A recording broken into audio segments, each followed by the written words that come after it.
Good day, everyone, and welcome to this week's episode of Chatting with the Lightkeeper. I'm Edward, otherwise known as the Lightkeeper. I hope everyone is having a wonderful week, and as I record this, I am slightly tired because the 4th of July recently happened here, and if you are not from the States, that is the big day when the United States celebrates its independence from Great Britain. And apparently now we celebrate this by lighting off as much and as big fireworks as we can find, which is fantastic unless your neighbor decides to, host their celebration at like 4 in the morning. So, anyway, thank goodness that is all over with, and I can hopefully get a decent night's sleep now.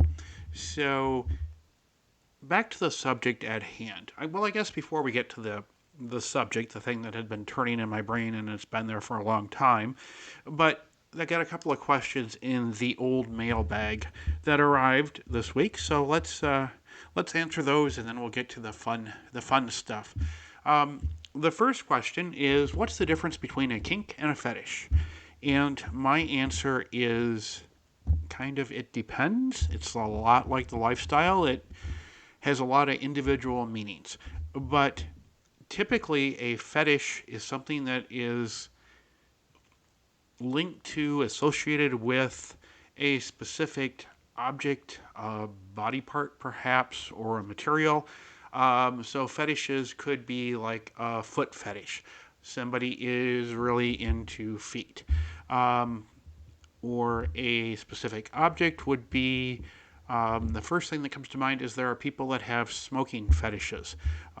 Something about somebody smoking is erotic for them, or they like to be the one smoking during erotic play.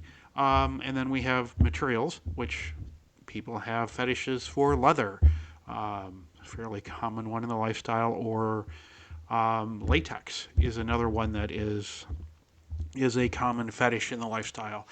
Now, fetishes typically also can mean that a person who has, say, a foot fetish, for that foot fetish person, they cannot have the best sexual experience if their fetish is not included during the playtime. So if they're getting their dance with no pants on with their amazing partner, but there is nothing foot related while they're dancing. There's no maybe stepping on each other's toes, whatever, what have you. While it is most of the time rewarding for people, because that fetish wasn't indulged, they don't have as stimulating of an experience, shall we say, as they could have if they had involved a little feet play into the experience. Now, what's kinky, or what kinks are, well, that's even more ambiguous. Kinks are really anything that deviates from societal norms. Now, this is a big thing. In the lifestyle, somebody could say, "Oh, you're into having your bare bottom spanked. Oh, that's not kinky. I'm into whips and chains. That's kinky." And then over in the vanilla world, you could have somebody who's saying, "Oh, you did a doggy style last night? That's kinky." So kinky is really dependent on the person, where fetish is a little bit easier to define. So that's kink and fetish. The next question that comes in was asking me why, when I write my blog post, do I typically sneak in or reference consent somewhere in my writing. And it's a fairly newer thing that I have been adding, but you pretty much will see it almost in every blog post. Not if you follow the written version of the Daily DS so much, but when I just write on my blog, they're the items that are tagged under the from the desk of the Lightkeeper. Typically in those, you will see a reference to consent somewhere, whether it's consensual, say consensual DS, or consensual, somewhere the word consensual comes into it. And the reason I do it is for two reasons. First of all, In the lifestyle, there's and submissives, you know this already, there's a massive amount of instant experts, instant masters. They have been on FetLife, and they have even gone over and looked at a couple of posts on Reddit, and they know all there is to know about the lifestyle. And it's scary because there's so much to know in the lifestyle, especially when it comes to the play side. If it's not done correctly, it can be very dangerous. So that leads to a whole lot of trouble and bad situations.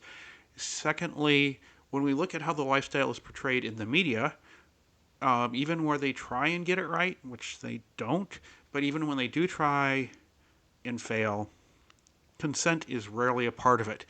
In fact, if you look at the popular movies, music videos, times where it comes up on TV shows, consent is next to impossible to have it be a part of that conversation or seen in that conversation.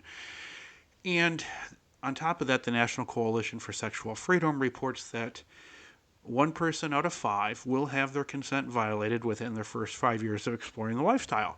So in my mind, we have a consent problem in the lifestyle. So I do that just on the off chance that I will somehow, some way, reach somebody and they will have oh, maybe I need to look at how the lifestyle handles consent moment. So that's why I do that.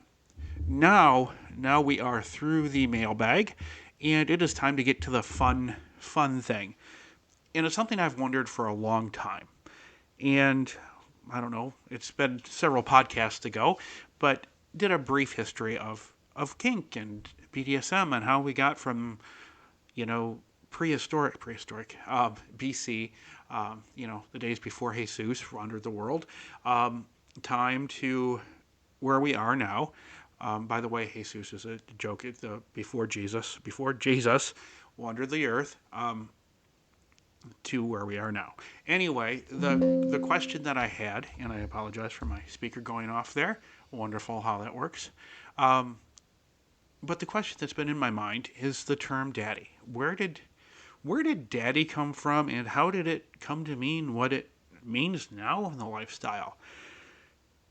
And I never really took the time to dig into it then, and it's been something that's been obviously on my mind, so I've done little bits of research here and there, and, well, over the weekend I really went full bore down the daddy hole rabbit hole.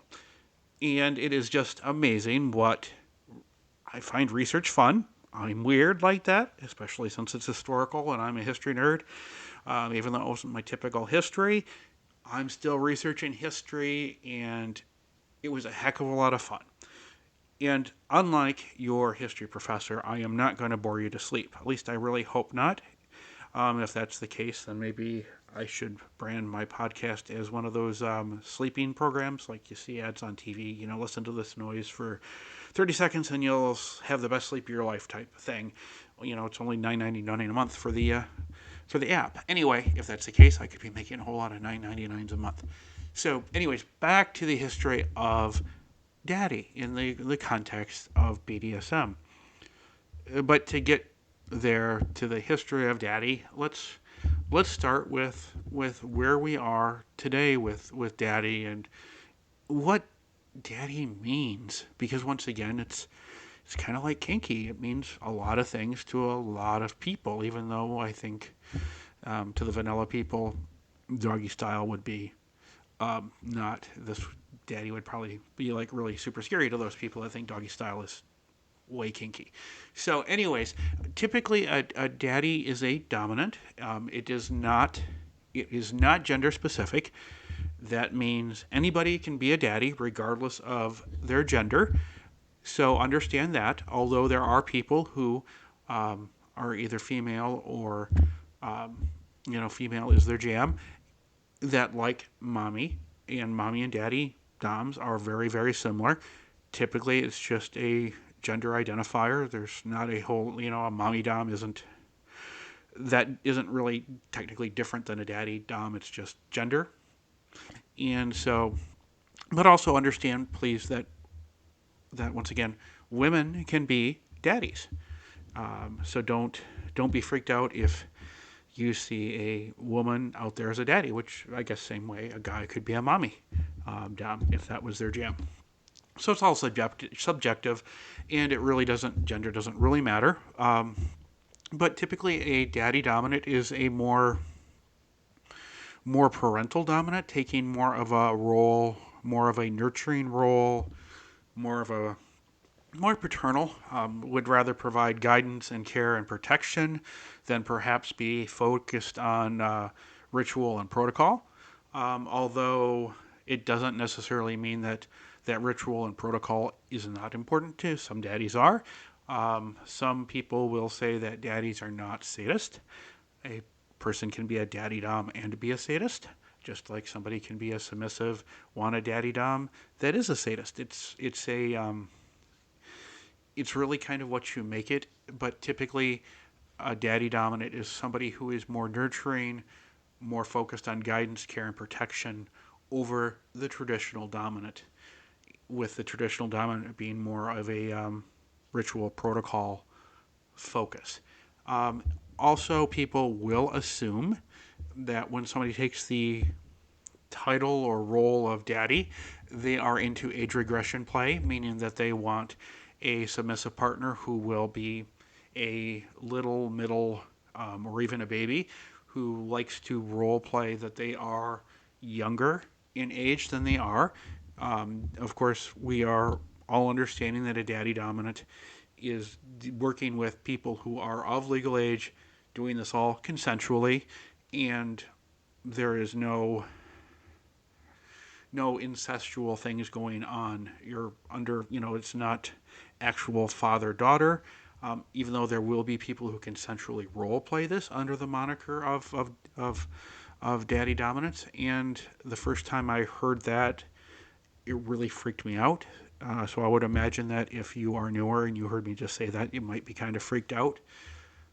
Let me explain a little bit behind that so you might calm that freak out. People who typically role play this, one member, and these are things that are communicated, discussed, and obviously consented to beforehand, but a lot of times people who do role play the daddy daughter side of things within the daddy dominant sphere, it is a way that they are processing, healing, and handling a trauma that happened in their life. It does not necessarily mean anything incest related. That it's not there at all. So we'll get that right out of the way. But it doesn't have to be like the whole age regression side does not have to be part of a daddy dominance relationship. It can be. For many people, it's very rewarding. It's their jam on both sides of the slash. And if it is, it's awesome. But it's not mine. But it's awesome if it is yours. So that's just a little bit about, about the kind of the where daddy is in the world of the lifestyle. The other thing where daddy kind of comes into play too is, let's face it, BDSM or DS, we're kind of a forbidden world, forbidden desires, which does make it more attractive to people. We like the things that we're told we're not supposed to have. The easiest way to get somebody to do something they don't want to do is tell them that they're not supposed to like it, want it, or to enjoy it, and they will gravitate to it. If you've ever read Mark Twain's, I believe that was in Tom Sawyer, not Huckleberry Finn. Pretty sure it's Tom Sawyer. He has to whitewash the fence. He does not want to whitewash the fence because it is not fun. But he is forced to it. So he is out there whitewashing the fence when one of his friends comes by, and Tom decides to tell him that he is having the best time of his life, and whitewashing a fence is the most fun thing they can do. But he won't let his friend do it. So now, of course, since his friend, can't do it, he really wants to whitewash the fence really bad. And eventually, Tom gets his whole group of friends to do the whitewashing for him because he sold them on it's so much fun, and he wasn't going to let them do it. So, in a way, the taboo side of that, the you shouldn't like this, the Tom Sawyer, I guess, whitewashing the fence. Um, and by the way, whitewashing is the old fashioned word for painting. I know that whitewashing has different meanings now than it did then. And so it's painting. Basically, Tom Sawyer is getting them to paint the fence. So just be clear on that, just in case you don't know Tom Sawyer. But yeah, it's the taboo side. It's this is naughty. You shouldn't like it. So, but I do like it, and Daddy can play right into that as well. So now that we have a little bit of the history and the meaning of what a daddy is, we have to go get in our Wayback Machine or our TARDIS, or perhaps you have a DeLorean in the driveway with a functioning flux capacitor. If that's the case, you have to head on all the way back to 48 till the scandalous two-part novel came out. And when I say 48, I don't mean 1948. We are going way back. We're going to 1748 when this gentleman, and I don't know if he was a gentleman or not, but John Cleland published a book called Fanny Hill, Memoirs of a Woman of Pleasure. Now, if you'd really like to get into Fanny Hill, there is a podcast out there called Kinky History, and also on Instagram. She does great little insightful little videos, which are always awesome. But just wherever you're at social media wise, if kink and history come together, just search for Kinky History. And this lovely lady, I can't think of her name, I apologize, will come up, and it is absolutely hysterical and entertaining and educational. You actually learn something as well.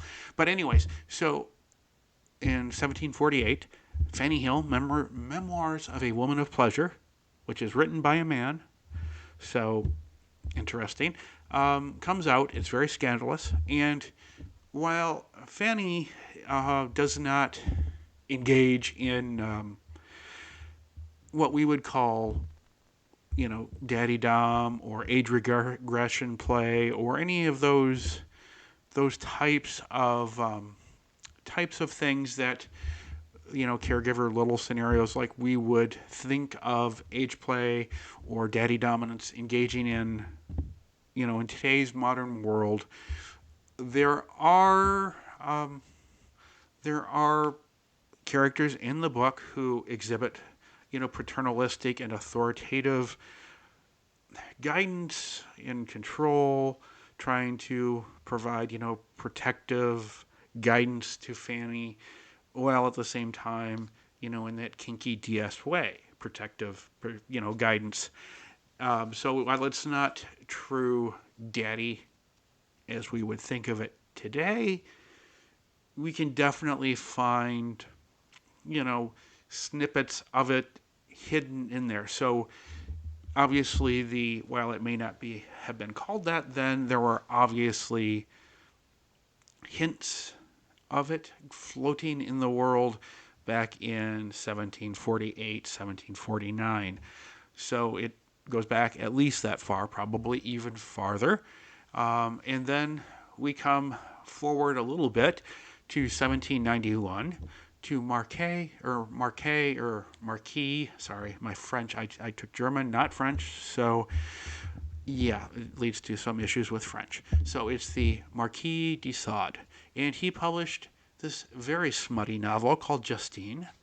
Now, Justine is, she enjoys various forms of sexual and physical torment from various characters throughout the novel. And once again, we don't have a traditional daddy dominant there. We don't have traditional age play.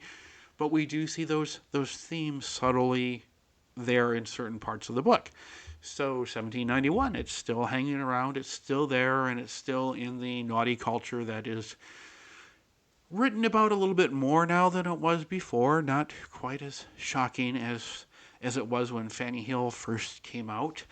But so we have that age play dynamic there. Once again, not in the way we would see it today, and you have to kind of look for it, but when you look for it, you will see it. And let's fast forward again and zoom, oh, we'll call it 80 years. Uh, well, what, 69? Hey, 69 years into the future, to 1870. This time we get a nice German gentleman, Leopold von Sacher. Sacher. Sounds like soccer. He wrote a novel called Venus in Furs. What is very entertaining, by the way, here, all three of these novels have feminine leads, if you will, and they're all written by men. So if that doesn't tell you that even back then men thought they knew how to please a woman like they do now, which is, you know, back then there was, I don't know, it just cracks me up. Here these muddy novels are that are in a way groundbreaking and revolutionary, and yet they're written by men, but yet featuring women as lead characters because the men somehow know what's going on with women, especially back then. Don't think so. Anyways, it's just humorous thing, cracks me up. But this one in Venus in Furs, Leopold kind of brings the mommy dom out for the first time. The submissive is a male rather than a female. It's so Wanda. I am not even going to try and pronounce Wanda's last name, but it has a Vaughn in it. But anyways, Wanda is the dominant character of the book, and in the book, Wanda is sort of, a daddy dominant, except, Wanda's a female, so we could call Wanda mommy dominant. So we do see a progression, and we do see the role of a woman being in a dominant role, and once again, the power dynamics that are there in Venus and Furs is not going to be something where you're just going to jump out and say, yes, this reflects, age play and all the things that kind of get associated with daddy dominance now. You're not going to see them overtly. It's going to be subtle, but they're there, and so it's interesting to see that it's been hanging around since really the 1750 before it was just Independence Day. The United States had its independence from England in 1776, so the daddy dominant predates the United States. It's pretty kind of a cool fact. If I could only get my neighbor to light off some fireworks to celebrate that. Anyway, so we go from the 1870s, and we're not too far from the 1900s rolling around, and really the turn of the century from 1899, we roll over to 1900. We could kind of start calling that maybe perhaps the Big Daddy era, because by 1900, Daddy has changed. Daddy is not just a name, a shortened child's name, if you will, for their father. Not a loving, just in that regard. Daddy is, at this point, is going to be a term of affection and intimacy within romantic relationships. And since, of course, back then, everyone was it was man and a woman, and all relationships were then, because it's just how it was. But it would be very common to hear a woman refer to their boyfriend or their husband as their daddy. It started out, I think, as an evolution, not as I think, but you can see the progression from my dearest, my dear, and daddy comes right along with that, keeping the D thing going. So daddy round then is a popular slang word for somebody's partner. That's my daddy. The other place that you see it and hear it, and it's the jazz age, so you hear it in some of the jazz songs of that time, where daddy also refers to people who have positions of power and influence. For example, the boss might be the big daddy, or somebody's favorite baseball player could be the daddy-o on the team. You start to see daddy as, even like we do sometimes, we might call a older relative an uncle, and they're not really family, but they're very close, so they're an uncle. Well, back then they would say, oh, that's a daddy. That's my daddy so and so. Even though it's not actually their daddy, it's just meant to be that they have an influential relationship with you. So it sort of brings that paternalistic side along with you start to see the paternalistic position of power, if you will, like a dominant consensually earns from their submissive. You're starting to see that, and you're also now starting to see daddy, being a term that couples refer to one of the partners. That's my daddy. So you're starting to see the power side of it, and you're also starting to see the loving romantic connection there.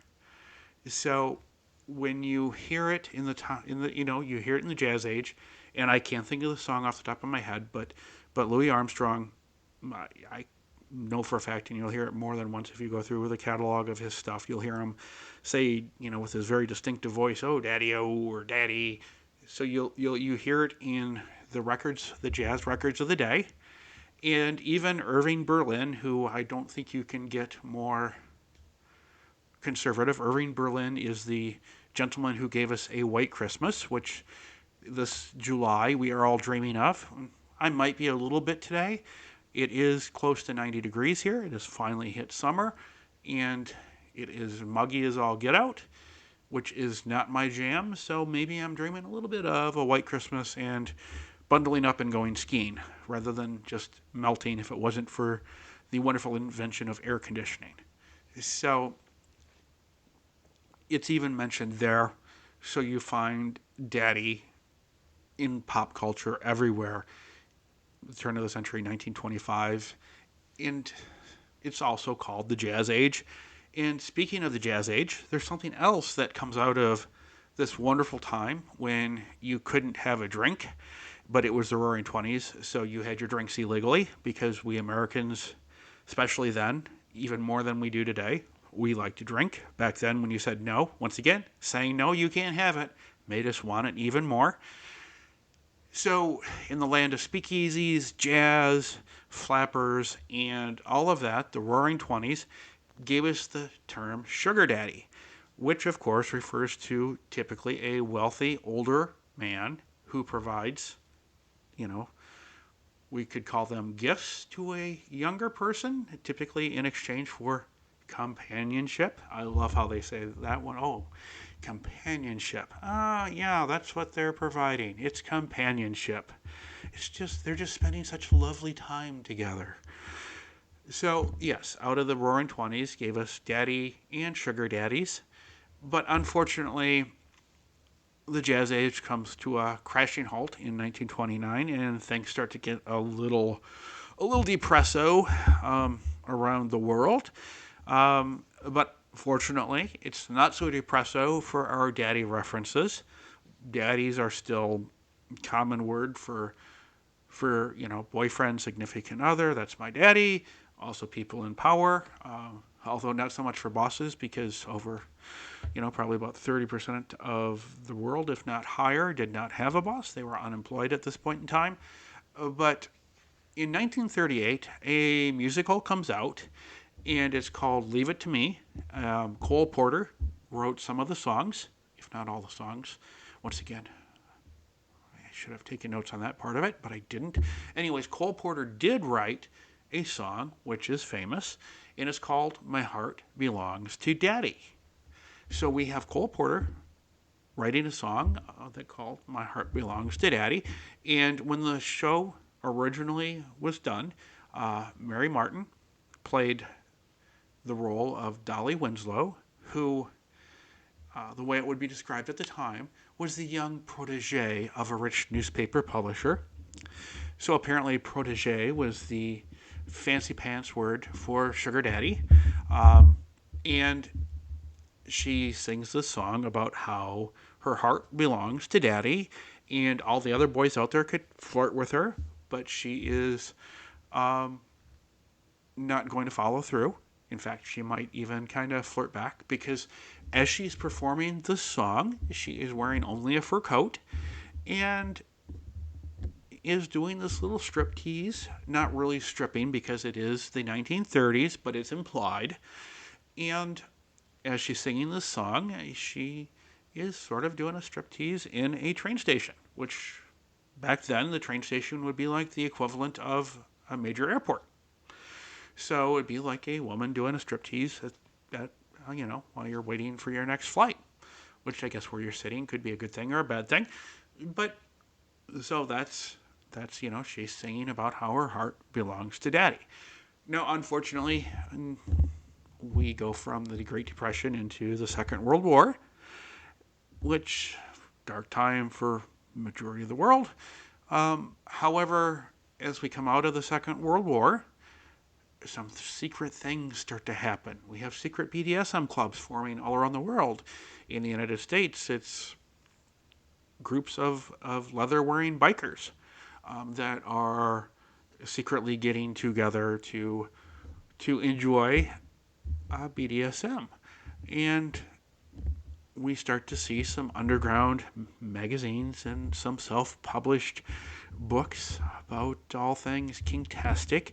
That's starting to come around, and in 1960, they decide to make this movie called Let's Make Love, which, of course, is the fancy pants word for the 1960s of let's have sex. Let's get it on. And so it's 1960, and you're going to have a movie about sex. Who do you want to star in it? Well, Marilyn Monroe. It doesn't get any hotter than Marilyn Monroe then. So Marilyn Monroe stars in Let's Make Love, where she sings the song from 1938, Cole Porter's My Heart Belongs to Daddy. But she changes the words a little bit. In this time, she refers to herself as Lolita, who is not allowed to play with little boys, which very much, okay, now we've got the daddy thing going on. Now we have a little bit of the age play with the Lolita, and if you think about it, submissives who also identify as littles would say that they don't play with other boys other than their dominant, and in fact you will sometimes see Lolita, fairly common, as a username somehow connected to submissives who are littles. So it's very interesting that we have all of that in 1960 with Marilyn Monroe singing, that her heart belongs to daddy. A little bit later in the 1960s, we have this wonderful thing called the sexual revolution, which really increases openness, exploration of sexuality, and people are now really starting to challenge society's norms and the attitudes towards sex and all things sexy. And we have a very vibrant underground scene. The anti-war movement is considered underground. And you're starting to see those Leathermen kind of coming out from underground, coming out of the closet, if you will. But so you have more and more people talking. BDSM clubs are still there. In fact, there's more of them. They are less secretive. They're still very secretive, but less so. They are easier to find, especially in big cities. And come not too long into the 1970s, there was an underground magazine out there called Leather Times, which I am not sure if it was published in the Chicago area or if it is just something that is now kind of fixed to Chicago because that is where the Leather Museum is, and that's where they have copies of the Leather Times. But so this would be 1970s. You actually have written down in a publication that deals with BDSM, you have written references to age play and people talking about age play in print. So we know in the 1970s, age play was openly out there and happening in the BDSM communities. So it's kind of neat that we actually have some documentation of it in the 1970s. So then the BDSM world doesn't change a whole heck of a lot until we hit the late 1980s, early 1990s. And the big revolution that happens then, of course, is the internet comes along. And originally, it starts up, and I don't know if anybody out there will be able to hear my wonderful fancy sound effects, but the old fashioned days of dial up modems in the late 80s really brought about the beginnings of the internet revolution when it comes to the lifestyle. People could dial up, connect to bulletin boards all around the world. You still had to pay the charges to connect your phone. It wasn't like it was today. If you didn't live back then, first of all, you didn't realize how slow these dial-up modems were and are, hideously slow. Even those who might remember the good old days of AOL, you have mail. The late 80s dial-up modems were even slower than that, and everything was pretty much, because of the slowness, text-based. So it was a lot of words, but there were BDSM bulletin boards that you had to call typically long distance to, but they existed, and it started putting it out there more and more mainstream. BDSM was kind of starting to just be lurking in the shadows rather than being a secretive world. It was just now shadowy. So, and then as the internet grew, the lifestyle grew with it. It was a great way to connect with others. And during this connection, people are talking about what they're doing, how they're doing it, sharing tips, and all this wonderful things that happens when you build a community. The online community is really springing to life as the internet springs to life. So that by the 2000s, daddy was a term in the lifestyle that, while it was, 2000, it wasn't commonplace like it is now. But if somebody said daddy, that you knew what they meant, they knew what you meant. But by 2005, it really is starting to become commonplace within the lifestyle. By 2010, it is very commonplace in the lifestyle, and now it's starting to appear out there in the vanilla world. The kinky daddy is starting to appear out there. Orange is the New Black TV series was from 2013 to 2019. There's a daddy in Orange is the New Black. In 2014, the Weeknd song Often, once again, we've got daddy.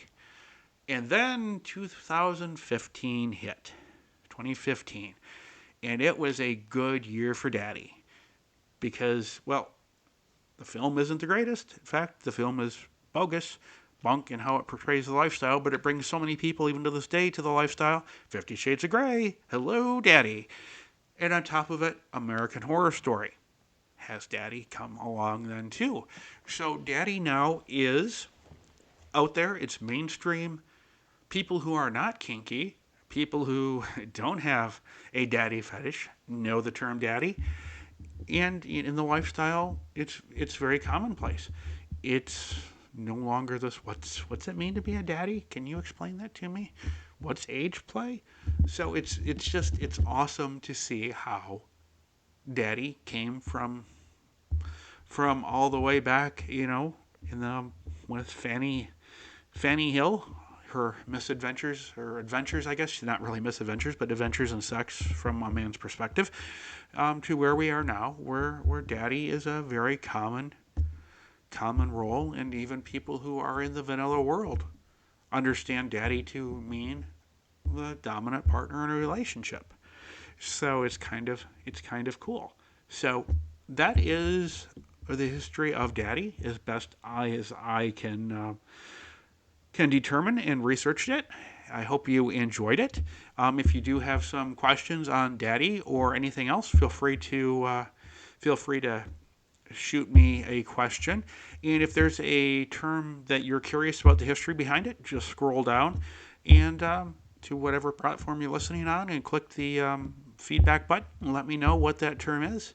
It might be fun to do a little bit more of these researching projects on terminology in the lifestyle. And also, if you can't find me that way, just go really on any social media. I'm excited. Tomorrow, Meta, the wonderful Facebook and Instagram folks, they drop a new social media site So it'll be interesting to see what kind of deal Threads is. But I will be on Threads as well as all the other wonderful social media sites, from Twitter to where my blog is, which is linked wherever you are listening to in the description, and of course Facebook and Instagram as well, and on the kinky Facebook of the Lifestyle Fat Life. So just look me up there, Chatting with the Lightkeeper, and don't forget to click the follow button wherever you're listening so you never miss an episode, and I can't wait to chat with you next week.